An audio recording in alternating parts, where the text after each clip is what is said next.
এই প্রথম ভয়েসলেসদের জন্য লড়াই, সহানুভূতি ও ভালোবাসার গল্প বলা সিনেমার জন্য সিনেকাইন্ড জাতীয় পুরস্কার দিল ফিল্ম ফেডারেশন অব ইন্ডিয়া ও peoples for animals. Peoples for animals এর সহযোগিতায় এবং ফিল্ম ফেডারেশন অব ইন্ডিয়ার উদ্যোগে প্রথমবার সিনেকাইন্ড অ্যাওয়ার্ড 2025 পুরস্কার প্রদান অনুষ্ঠানে অনুষ্ঠিত হলো কলকাতায়। স্বীকৃতি পেল পশু পাখিদের নিয়ে তৈরি ছবি।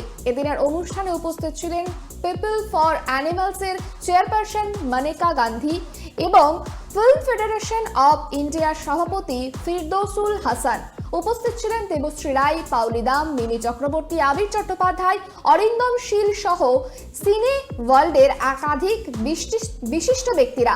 এছাড়াও অনুষ্ঠানে নজর কেড়েছিলেন মন্ত্রী ও নাট্যকার ব্রাত্য বসু, রাজ্যের সঙ্গীত শিল্পী এবং মন্ত্রী বাবুল সুপ্রিয়, প্রাক্তন সাংসদ কুণাল ঘোষ।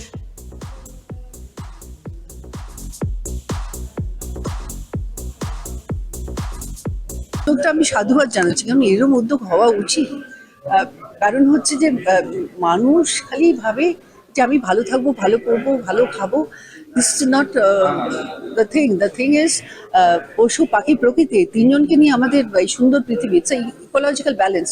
একজনকে বাদ দিয়ে একজন থাকতে পারে না। মানে এদেরকে সবচেয়ে বেশি অ্যাওয়ার্ড দেওয়া উচিত, কারণ কি এদের মধ্যে মনুষ্যত্ব, পশুদের মধ্যে মনুষ্যত্ব অনেক বেশি হয়ে গেছে।